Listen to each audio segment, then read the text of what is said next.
Stop selling your product. Yes, you heard me right. Your product, your features, your platform, nobody cares. What they do care about is what it does for them. And today I'm going to show you how to sell outcomes, not features, and why this shift will transform your close rates, your deal size, and your entire sales career. My name is Sultan Slali from Value Coach. I've spent 20 plus years watching salespeople sabotage themselves by talking about what their product does instead of what it means for their customers. And it still happens today. And what I want to help you do is shift to value-based selling and see how your results will skyrocket. The gap between average performers and top earners is not about the product knowledge or even the sales skills. It's about the ability to connect solutions to business outcomes. And today I will give you a 5-step framework that will forever change how you position your offering. So here's the brutal truth in 2025. Your prospects are drowning in options. The average B2B buyer now considers 5 to 6 vendors for every purchase. And from their perspective, most solutions are the same. Future comparison have become a race to the bottom. When buyers can differentiate on value, what will they do? They'll look at price. And that's a battle nobody wins. So let's take the example of Michael. Michael is a sales leader at a SaaS company selling marketing automation software. His team was technically proficient. They could explain every feature and function in every single detail. But their close rate was stuck at 22%, and they were constantly being beaten up on price. Let that sink in, 22%. It means that 1 out of 5 deals they are winning. So they're losing 4 out of 5. It's amazing math indeed. So what we did is we look at their sales conversation, and we found out that they spent most of their time, in some cases 70% of their time, talking about product features and only 30% discussing business outcomes. They were selling what the product did, not what it meant. So 1, value discovery. The foundation of value-based selling is understanding what value actually means to your specific buyer. This goes far beyond generic things like increase efficiency or reduce cost. Most salespeople make a critical mistake. They assume they know what matters to the buyer. They'll lead with a standard value proposition without doing the work to understand the buyer's unique priorities. And so, instead of doing that, use value discovery questions that uncover the buyer's true definition of success. And it could be a question like, what specific business outcomes are you hoping to achieve with this initiative? How will you personally measure the success of this project? What would need to happen for you to look back in a year and say, this was a great investment? And beyond the obvious benefits, what would be a game-changing outcome for your team?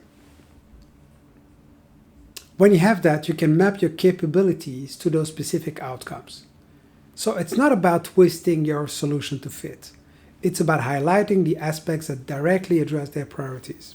So Michael's team developed a value discovery playbook with 15 questions designed to uncover specific business priorities. And they made a rule: no presentation until they could articulate the project's top 3 desired outcomes. Their discovery calls got longer, but their close rate jumps from 22% to 37% in 1 quarter. 2. Business language. Once you understand what matters to the buyer, you need to translate your capabilities into their language. It means moving from technical specifications to business outcomes. Most technical or product-focused salespeople speak in a language that buyers don't value.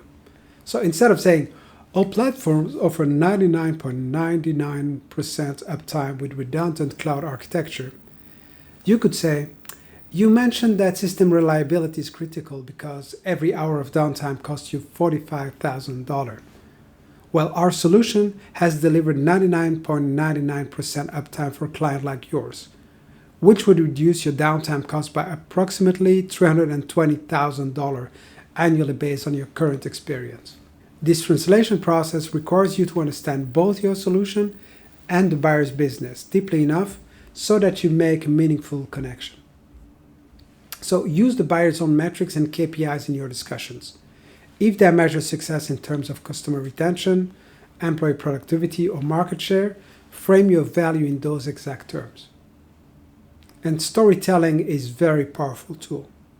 Share specific examples of how similar companies achieve the outcomes they're seeking. And it could be something like, a company in your industry was facing the exact challenge you described. After implementing our solution, they saw a 23% increase in customer retention, which translated to 3.2 million in preserved annual revenue. So what Michael's team did, they created a translation guide that converted each of their technical features into business outcomes across different industries. And they practiced until they could instantly translate any feature into the language of the buyer's business. Their average deal size increased by 34% as they became better at connecting their solution to high-value business outcomes. 3. Co-create a value proposition. The most powerful value propositions aren't delivered to prospect. They're developed with them. This collaborative approach creates buy-in and ownership. And you can start by sharing your initial understanding of their desired outcomes. It could be something like, based on our conversation, it seems like having these 3 outcomes would represent significant value for your organization. Have I understood correctly, or would you adjust this? Then you build a business case together.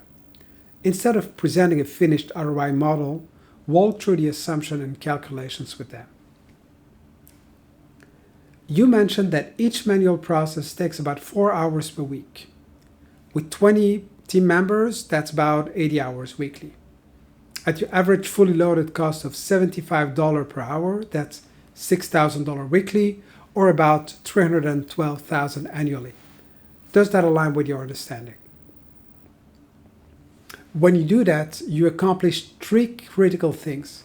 First, it shows you understand their business. 2, it gives them ownership on the value calculation.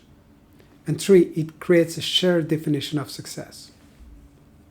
When prospects help build a business case, they're much more likely to believe it and advocate for it internally. So Michael's team redesigned their ROI calculator to be a collaborative tool rather than a presentation device. They would fill it out with prospect during discovery call, adjusting assumptions in real time on feedback. The win rate against no decision increased by 41% as prospects became more invested in the value story. 4. Prove value before purchase. In 2025, buyers are skeptical of vendor claims. They've been burned by a solution that promised the world but delivered much less. Your job is to make value tangible before they purchase. Start with relevant case studies that demonstrate similar outcomes for comparable organizations. These should be specific and detailed, not generic success stories. The manufacturing company reduced quality defect by 37% within 90 days of implementation, saving $1.2 million annually in rework and warranty costs.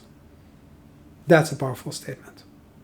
Next, you leverage the reference story strategically. Don't just offer to connect prospects with happy customers. Connect them with customers who achieve the specific outcomes they're seeking. So if you have a specific customer that is looking at, such as we have here, reducing quality defect, try to find a customer that achieved a similar outcome. It will be way more powerful than connecting to a random customer, how happy he is that has not achieved similar outcomes. For high-value opportunities, I would consider offering mini pilot or proof of concept or proof of value that demonstrate potential impact. And it can be something like, before you commit to the full implementation, let's run a 30-day pilot with one product line. This will allow us to demonstrate the impact on quality metrics in your actual environment. When you do that, you reduce the risk by providing evidence that your promised outcomes are deliverable. Be mindful that this trick can be a costly trick. If you do that way too often and not well qualified, you risk of doing a lot of free consulting and not providing value to your organization. But what Michael's team did, they created an industry-specific case study library, looking at business outcomes rather than product feature. And they also built a reference matcher tool to pair prospect with existing customer who had similar goals. And doing that, the proposal to close conversion rate also increased because the prospects were getting confidence in the promised outcomes. 5. Reinforce value through the customer journey. A mistake that I see way too often is that we do a great lot of effort in pre-sales and in the sales stage, but not that much after. But value-based selling doesn't end when the contract is signed. The most successful sales professionals stay engaged to ensure promised value is delivered.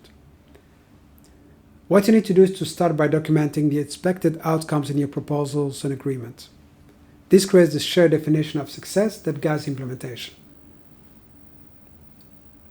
And you could say something like, based on our discussion, we've agreed that success will be measured by 3 key outcomes: reducing customer churn by 15%, increasing upsell revenue by 22%, and reducing support costs by 30%.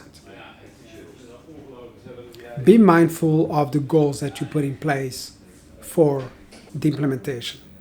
In many organizations, putting that as part of a contract would be tricky because it would bring some revenue risk.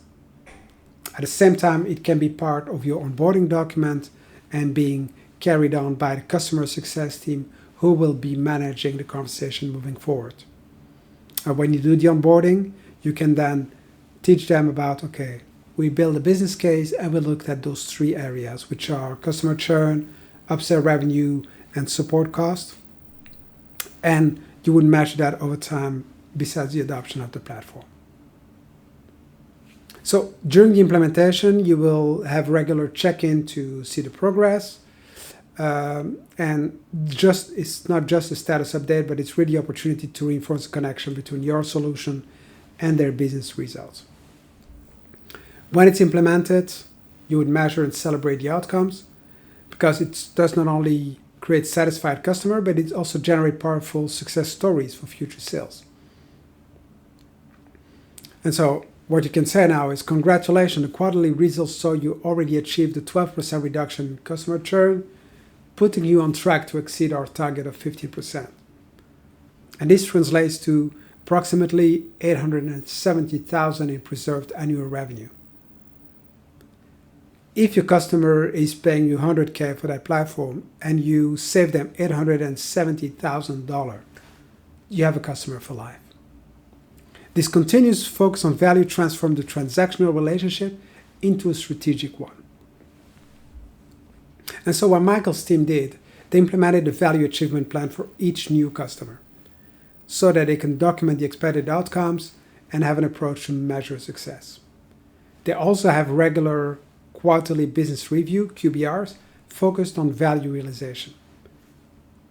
They increased their customer retention rate, and the reference pool grew dramatically because customers became advocates for the value they received. Next, mistakes. So let me share with 3 deadly mistakes that I see sales professionals when they try to do value-based selling. First, they lead with product features. Despite knowing better, most salespeople can resist the urge to talk about their product first. They dive into capabilities, specifications, features, before establishing why those things matter. I remember, I was with a sales rep who spent 20 minutes explaining the architecture of that platform to their CFO, who was completely disengaged. And when we looked for feedback from our champion, the CFO told him, I have no idea if this solves our problems, but I know more about cloud infrastructure than I ever wanted to. So always establish the why before the what. Features only matter in the context of the outcomes. 2, using generic value proposition. Too many salespeople have their slide deck and they have the one-size-fits-all value statement that are meaningful to a specific buyer. Phrases like increase efficiencies, reduce costs, improve productivity are so overused that they become white noise. They lack specificity needed to differentiate your offering. So your value proposition should be as unique as your buyer's situation.